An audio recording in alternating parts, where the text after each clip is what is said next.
Bienvenue à toutes et tous à ce webinaire de BNP Paribas Fortis. Je suis Barbalon, membre du management team du Retail et Private Banking, où j'ai la responsabilité finale de la Banque des entrepreneurs. J'espère tout d'abord que tout va bien pour vous et vos proches. Cela reste, bien sûr, le plus important. Aujourd'hui, nous nous trouvons dans une situation que nous n'avions encore jamais connue. Une situation unique qui a de grandes conséquences sur l'économie de notre pays. Et qui dit impact sur l'économie, dit impact sur les entrepreneurs belges qui sont les moteurs de cette économie. Une grande partie d'entre vous a récemment dû littéralement fermer temporairement ses portes. Mais en même temps, vous avez fait preuve d'une créativité et d'une flexibilité sans précédent pour adapter, dans la mesure du possible, votre modèle commercial à cette nouvelle situation. La digitalisation de notre économie s'est accélérée. Prenons l'exemple du e-commerce, où la relation, l'interaction entre le fournisseur et le client est restée pratiquement intacte.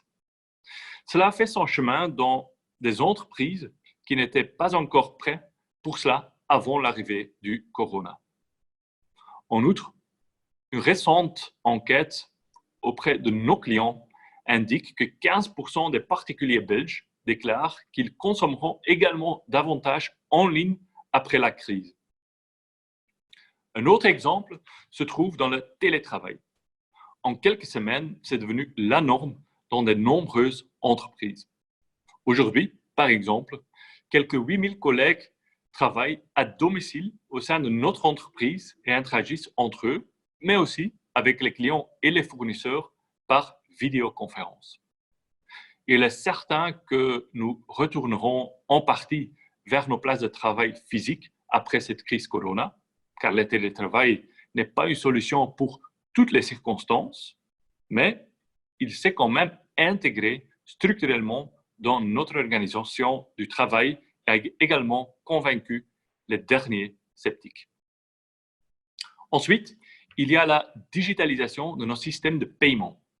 Depuis l'introduction, il y a quelques semaines, d'une limite plus élevée pour les paiements sans contact, nous avons constaté au sein de notre portefeuille que le taux d'adoption est très élevé. Et les paiements en ligne, dans le cadre du e-commerce, connaissent également la même évolution positive. Dans la même enquête auprès des particuliers belges, 48% ont indiqué qu'ils continueront à limiter leurs transactions en cash après la crise.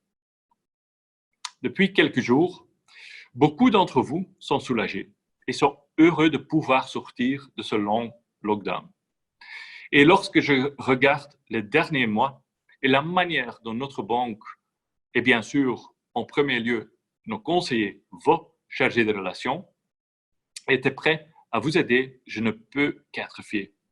Nos conseillers de la Banque des entrepreneurs, en tant que partenaires financiers de confiance à vos côtés, ont prouvé pourquoi un entrepreneur belge sur 3 choisit de faire affaire avec nous.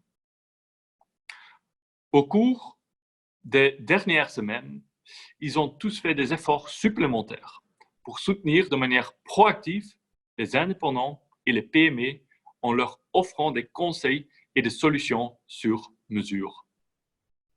Afin de soutenir pleinement l'économie belge, nous aidons désormais les entrepreneurs à reprendre leur activité, car un partenariat solide est essentiel en ce temps difficile. Depuis vendredi dernier, nous donnons à un certain nombre de nos clients entrepreneurs la possibilité d'utiliser nos canaux de communication et des canaux externes pour mettre leur entreprise sous les feux de la rampe et partager leur histoire. Je vous invite à visiter notre site web pour lire leur histoire fascinante et découvrir comment, en tant qu'entrepreneurs, ils ont vécu cette crise Corona. En plus du soutien que nous vous offrons avec des solutions bancaires, je suis convaincu que notre rôle en tant que partenaire est de vous donner une aperçu sur le contexte du terrain dans lequel vous êtes actif. C'est pourquoi je suis très heureux que nous puissions encore davantage renforcer notre rôle de partenaire des entrepreneurs belges en organisant, entre autres, ce webinaire. Koen Deleuze, Chief Economist de BNP Paribas Fortis, vous donnera des réponses à des questions telles que quels sont les défis d'un redémarrage de l'économie? Quel est l'impact de la crise sur les différents secteurs? À quoi ressemblerait notre avenir macroéconomique? Et nos entrepreneurs belges sont-ils suffisamment soutenus par les différentes mesures de soutien? Si vous avez des questions pendant ce webinaire, vous pouvez les poser en les envoyant à l'adresse électronique que vous voyez à l'écran. Nous répondrons déjà à certains d'entre elles en direct aujourd'hui, mais nous vous fournirons également une réponse écrite aux questions qui n'auront pas reçu de réponse aujourd'hui. Koen, the floor is yours. Merci Bart. Bonjour mesdames, messieurs. Merci de me donner l'opportunité de vous présenter ma vision sur la situation actuelle et mes attentes pour le futur proche. Ce futur est très incertain, plein d'inquiétudes, mais également fascinant, au moins pour un économiste. Avec cette présentation, j'espère vous donner un guide pour les prochains mois.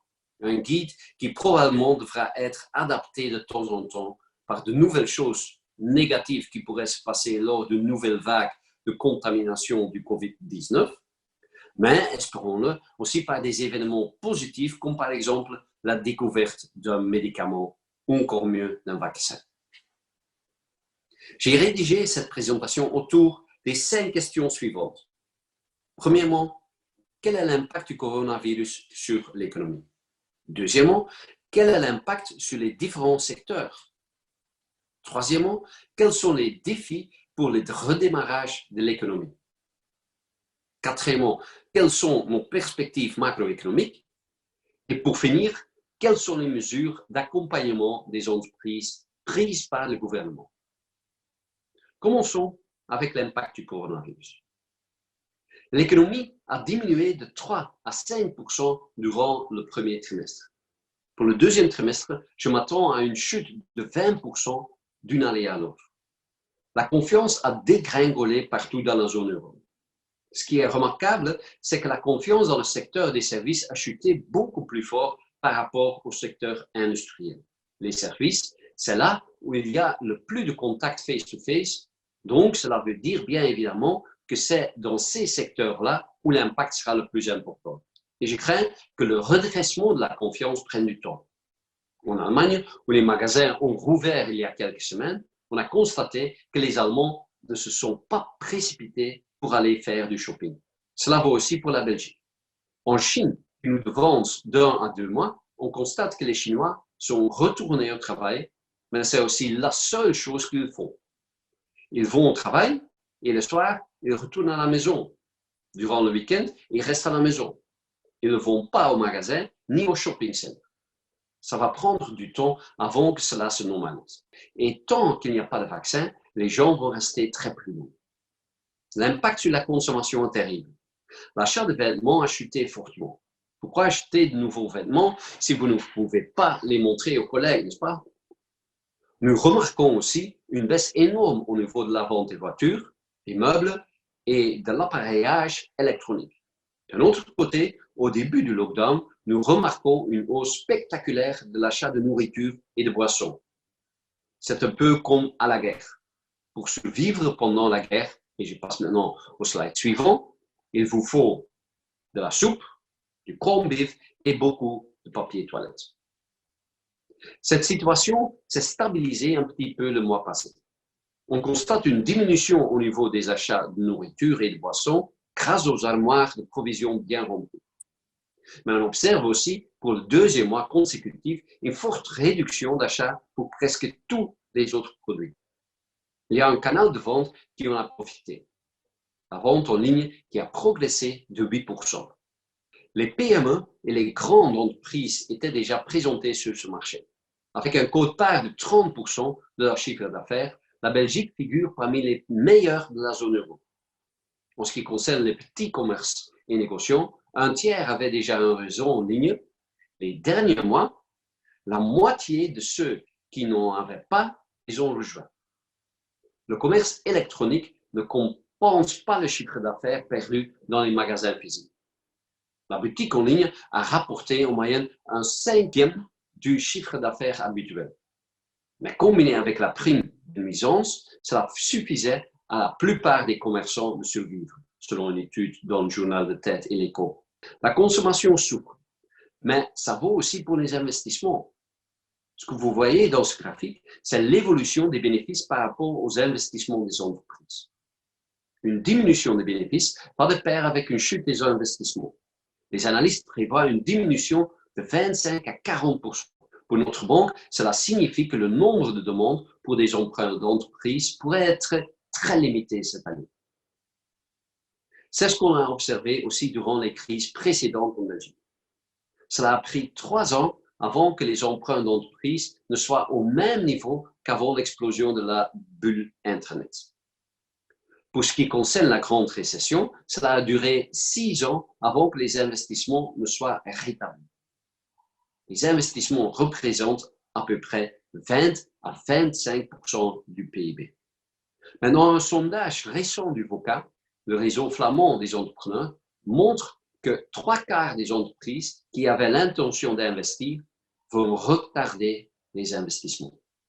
Alors, passons à l'impact sur les différents secteurs. Voici la manière dont on calcule nos prévisions économiques pour l'instant. Ce que vous voyez dans le tableau, c'est l'impact du lockdown sur la valeur ajoutée des différents secteurs.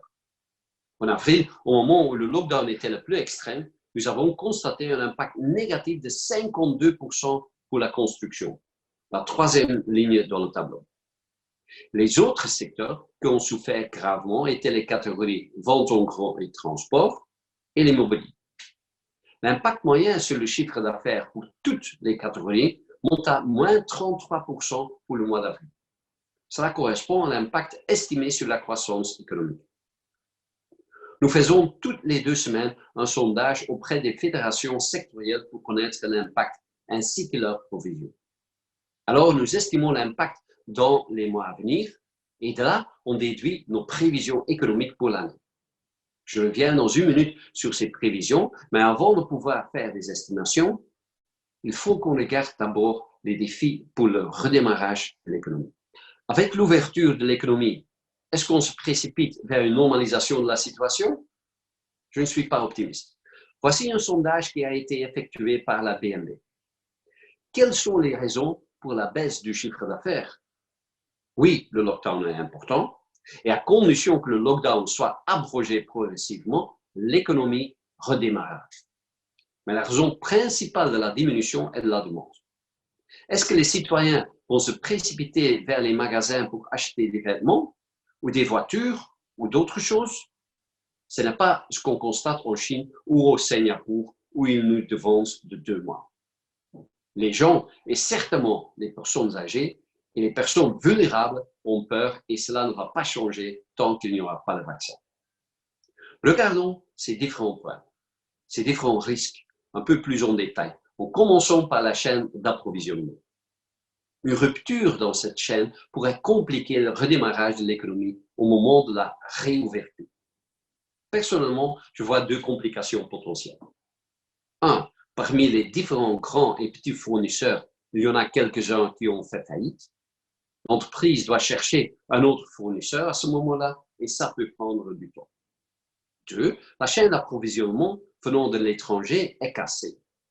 Comme vous pouvez le voir sur le graphique, la chaîne d'approvisionnement d'une voiture ou d'un avion est tellement complexe et vaste qu'il ne doit pas se passer grand-chose pour la déstabiliser. Pour la production de voitures, il vous faut 1000 produits différents, mais il faut seulement un produit qui manque afin de ne pas pouvoir produire la voiture. Alors, passons au social distancing, qui est suivi à la lettre en Thaïlande, comme vous pouvez l'observer ici. Social distancing fait aussi que dans beaucoup de professions, il subsiste une perte énorme dans le chiffre d'affaires. Je pense aux restaurants et aux magasins qui resteront soumis à des maximums très stricts de clients. Nous vivrons dans une économie à 90%, comme l'économiste l'a cité. Pour finir, la demande. Est-ce que les gens vont consommer comme ils l'ont fait avant la pandémie? Certainement après un certain temps. Mais beaucoup de personnes ont vu leurs revenus diminuer durant les 2 derniers mois. En plus, la situation ne s'est pas encore tout à fait stabilisée. Est-ce qu'ils vont garder leur boulot? Est-ce que l'entreprise ne va pas faire faillite? Donc, probablement, ils vont économiser davantage les prochains mois.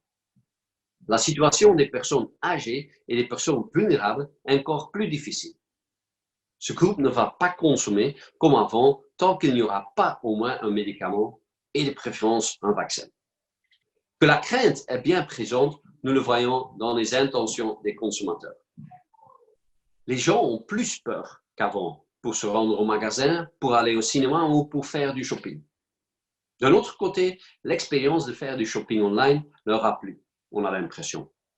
Mais le fait est que tant qu'il n'y aura pas de médicaments ou de vaccins, les citoyens vont en moyenne dépenser moins. En ce qui concerne un vaccin, normalement, cela prendra au moins 12 à 18 mois. Donc, pour la mi-2021 au plus tôt. Produire un médicament pour que le virus soit moins mortel serait aussi un pas en avant. En ce qui concerne le médicament de Gilead, nous entendons des résultats très mixtes. Pour ce qui en est de ce médicament contre la malaria, qui serait efficace aussi contre le COVID-19, là aussi, il y a beaucoup de doutes. D'ailleurs, est-ce qu'on sera plus rassuré, sachant qu'avec ces médicaments, on sera à l'hôpital souffrant de douleurs insoutenables pendant 5 jours au lieu de 11 jours? Je ne pense pas. Pour l'instant, le seul espoir reste, à mon avis, la solution du président américain Donald Trump. Il faut boire ou s'injecter avec un peu de désinfectant et cela tuera tous les virus. Il nous faut seulement quelques sujets afin de tester cette méthode. Pour toutes ces raisons, je pense qu'on restera dans une économie à 90%. L'économie n'atteindra pas son plein potentiel tant qu'il n'y aura pas de vaccin. Le vaccin, c'est la clé pour normaliser l'économie. Naturellement, chaque crise donne aussi des opportunités, comme vous pouvez le voir avec cette initiative d'un restaurateur néerlandais. Voyons maintenant les perspectives macroéconomiques. Au début de la crise, la troisième colonne, on s'attendait à un lockdown de 100% en avril, avec un impact négatif, comme j'ai dit avant, de 32% sur le chiffre d'affaires, et après une diminution rapide des contraintes. Au deuxième trimestre, on pensait que tout serait revenu à la normale, c'est-à-dire un équivalent lockdown de 0%. En apprenant de plus en plus sur ce virus, nous sommes devenus un peu plus pessimistes dans notre deuxième scénario, où nous estimions un équivalent lockdown de 10% pour la fin de l'année. Maintenant qu'on a constaté que la peur qui règne encore toujours dans des pays comme la Chine, la Corée du Sud, les difficultés que ces pays rencontrent pour rouvrir leurs économies, nous avons diminué encore une fois nos prévisions. L'ouverture de l'économie se fait progressivement. Mais tant qu'il n'y aura pas de vaccin, tous les obstacles comme le social distancing, la peur, font qu'on estime un équivalent lockdown de 30% encore toujours à la fin de l'année, mais aussi durant l'année prochaine. Cela se traduit dans une perte structurelle de 10% du chiffre d'affaires. Cela se reflète par un redémarrage de l'économie qui sera, à mon avis, très décevant. On tablait officiellement sur une reprise de l'économie de moins 7,1%, un chiffre qui a diminué les dernières semaines en nous basant sur des chiffres en temps réel jusqu'à moins 8%. Maintenant, on est d'avis qu'on va rester dans une économie à 90% durant toute la deuxième partie de l'année et nous prévoyons un recul de moins 11,1% pour 2020. Pour 2021, on table sur une faible relance de 4,1%. Le redressement complet de l'économie ne se fera qu'au moment d'un déploiement d'un vaccin. Voici notre scénario de base, qui est bien plus sombre que celui du consensus. On a aussi encore ce qu'on appelle un scénario défavorable dans lequel on inclut un choc additionnel, un choc financier venant par exemple des pays émergents ou une deuxième vague de contamination qui oblige le gouvernement à faire un deuxième lockdown. En ce qui concerne ce choc additionnel, nous devons remercier les banques centrales qui font tout ce qui est dans leur pouvoir afin d'éviter tel sort. En ce qui concerne une deuxième vague, cela dépend principalement du bon sens de tous les citoyens. Il reste à voir si tout le monde suit toutes les recommandations à la lettre. À propos de l'inflation, à court terme, nous allons probablement vers une situation de désinflation.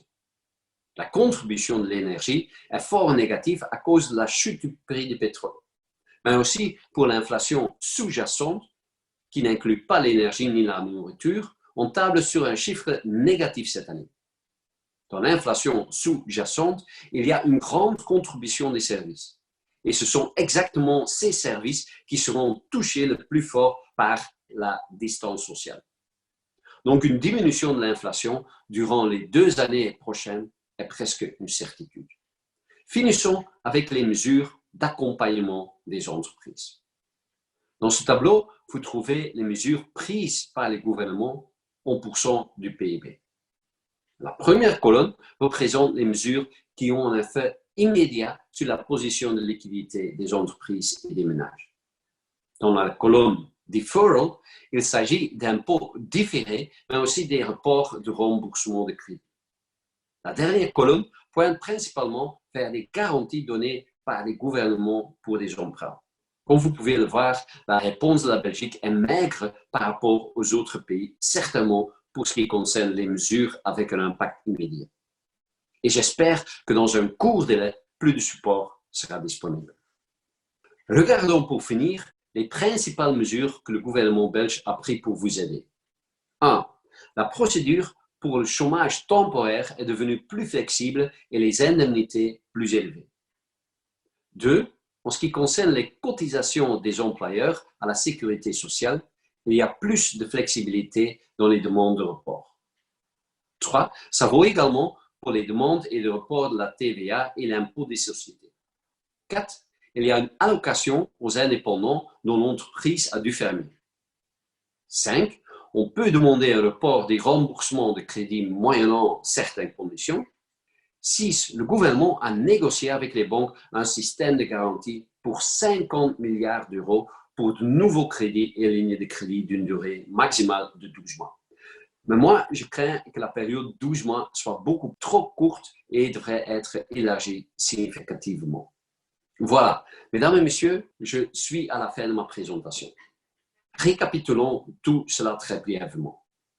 L'impact économique du COVID-19 est du jamais vu. À court terme, on s'attend à un effondrement de l'économie, suivi d'une relance décevante. L'impact varie d'un secteur à l'autre, mais je pense qu'on peut dire que ce virus a donné un coup de pouce énorme au commerce en ligne. Alors les défis pour le redémarrage de l'économie sont clairs. Tant qu'il n'y aura pas de vaccin, on reste dans une économie de 90%. On peut gagner sa vie comme entrepreneur, mais ça ne va pas être le jackpot. Nous prévoyons une chute de l'économie de moins 11,1% pour 2020 et une faible relance de 4,1% pour 2021. Pour finir, oui, le gouvernement a pris des mesures pour soutenir les entreprises et les commerçants, mais si on les compare avec les autres pays, je pense qu'il y a encore beaucoup de place pour faire mieux. Merci pour votre attention. Koen, merci beaucoup pour cette présentation très intéressante. Je peux déjà vous dire que plusieurs questions ont été posées en cours de ce webinaire et j'en ai également sélectionné quelques-unes déjà pour vous. Je vais commencer avec la première. Comment puis-je me préparer à une crise comme celle qu'on vient de connaître si cela devait encore arriver dans le futur? Eh bien, Marthe, ces dernières décennies, tout était axé sur les moyens d'atteindre une efficacité optimale. Et à l'avenir, il faut que cela reste la préoccupation principale sur le plan opérationnel. Ce que nous constatons aujourd'hui et que nous avons aussi constaté lors de la catastrophe nucléaire de Fukushima, le SRAS, à Hong Kong, la grande récession de 2008, ou encore la crise bancaire de 2011, c'est qu'il peut toujours arriver des choses imprévues. L'imprévu devient une partie intégrale des activités quotidiennes. Il est alors important de disposer de réserves. Aujourd'hui, plutôt que d'arriver bien musclé à la ligne de départ, tel un athlète, il est important que vous ayez un minimum de caisse pouvant protéger l'entreprise contre un événement imprévu. Pour les entreprises travaillant avec des fournisseurs étrangers, cela veut dire aussi que la gestion des stocks doit passer du modèle just-in-time, juste à temps, à un modèle un peu plus just-in-case, juste au cas où. Maintenir des stocks minimums fait certainement partie de cette évolution, mais la chaîne d'approvisionnement actuelle doit également être regardée à la loupe. Il faut se demander si l'on n'est pas trop dépendant d'un seul fournisseur ou d'une poignée de fournisseurs issus de la même région. Les prochaines années, nous devrons faire face aux défis du changement climatique. Dans certaines régions, les catastrophes écologiques ne sont pas à exclure. De ce point de vue, une répartition entre plusieurs fournisseurs ne me semble pas un luxe inutile. Oui, merci Koen pour cette réponse très claire. J'ai maintenant encore une deuxième question. Quelle sera l'évolution des devises vu que j'échange avec des entreprises à l'étranger? Eh bien, nous pouvons difficilement parler ici de toutes les devises. Donc, c'est pourquoi nous nous limitons à la plus importante, le dollar. Le renforcement du dollar ces derniers mois n'est pas surprenant. Le dollar est ce que l'on appelle une devise anticyclique. En période économique très difficile, tout le monde se jette sur le dollar et la devise prend de la valeur. C'est d'ailleurs ce que nous avons vu ces derniers mois. Cette fois-ci, le phénomène s'est encore renforcé par une pénurie temporaire de dollars. Les entreprises reçoivent des dollars en vendant leurs produits à l'international et peuvent donc utiliser eux-mêmes ces dollars pour payer leurs fournisseurs internationaux. Cependant, le commerce international s'est arrêté, ce qui a créé une pénurie de dollars, avec pour résultat une forte hausse du dollar par rapport à la plupart des devises. Les banquiers centraux ont résolu le problème en échangeant des devises. En même temps, la Banque centrale des États-Unis a inondé les marchés financiers de dollars afin d'éviter leur dislocation. En conséquence, il y a aujourd'hui un surplus de dollars, ce qui pèsera tôt ou tard sur la devise. Mais pour cela, il faut d'abord que la situation économique se stabilise, ce qui n'est évidemment possible qu'à condition que nous ne nous dirigeons pas vers une deuxième vague de contamination ou vers l'un ou l'autre choc financier sur les marchés financiers. Nous en saurons plus dans les 2 mois à venir. Ok, merci, cool. Et alors, je propose de prendre encore une dernière question, une troisième. Comment évaluez-vous l'impact d'un éventuel reconfinement et que devons-nous faire ou anticiper si cela se produit? Oui, ça c'est vraiment mon scénario catastrophe. On ne peut sûrement pas l'exclure. Au sein de la zone euro, lors de l'ouverture, il faudra une bonne coordination afin d'éviter, dans la mesure du possible, que les pays sans coronavirus ne soient à nouveau infectés par des cas importés de contamination. Ce risque est bien plus important aux États-Unis, je pense, que dans la zone euro. Ici, les frontières peuvent rester et resteront fermées pour les pays encore en difficulté. Aux États-Unis, la mobilité entre les États est beaucoup plus grande et nous n'avons pas un président qui ne peut pas attendre d'ouvrir l'économie avec les élections présidentielles de novembre en perspective.